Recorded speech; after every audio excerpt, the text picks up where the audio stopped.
है, सड़क भी बंद है, पानी नहीं है, राशन नहीं है, बिजली नहीं है। तो गवर्नर से हम अपील करते हैं, यहाँ तो वो भेजते हैं वो डोजर। अस्सलाम वालेकुम नाज़रीन, आप देख रहे हैं जेके अर्ली न्यूज़ अपने मेज़बान इशरत अली के साथ। आइए नज़र डालते हैं आज की खास खबर पर। ज़िला शोपियां के दोपुरा में शदीद बर्फबारी की वजह से तमाम सड़कें बंद, लोगों को बुनियादी सहूलियात न मिलने की वजह से हो रही परेशानी। अली मोहम्मद वानी ने जेके अर्ली न्यूज़ के संवाददाता से बात करते हुए कहा, इलाके में बर्फबारी तेज़ी से चल रही है।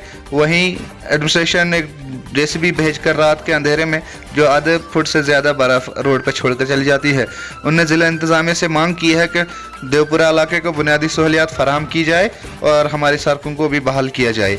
आइए देखते हैं शोपियां से शकील अहमद की ये खास रिपोर्ट। हम मर गए, हमारा कोई चारा करो। गवर्नर से हम अपील करते हैं, यहाँ तो वो भेजते हैं वो डोजर को उससे बर्फ दबा देता है। हमें कटर चाहिए, कटर भेज दो। सरबल दीपरा सरबल के लोग तमाम यहाँ बीमार भी बहुत है, कोई रास्ते का चारा नहीं, न राशन है, न पानी है, न बिजली है, न सड़क है। हम मरने लगे, हमारा कोई चारा किया जाए। अल्लाह के लिए, भगवान के लिए गवर्नर से अपील करते हैं, हमारा कोई चारा किया जाए। ये शोपियान से ये इलाका दीपोरा सरबल सिर्फ 12 किलोमीटर दूर है, मगर इसमें कोई नहीं। डोजर एक दफा आया, वो दबा कर रख जाता है। यहाँ कटर भेजी जाए मैकेनिक वालों की गाड़ी, मैकेनिक वालों से, उसके बगैर ये बर्फ नहीं उठेगी। हम बहुत परेशान हैं, यहाँ बीमार भी बहुत है। किस तरह लाएं, कोई रास्ता ही बर्फ का नहीं।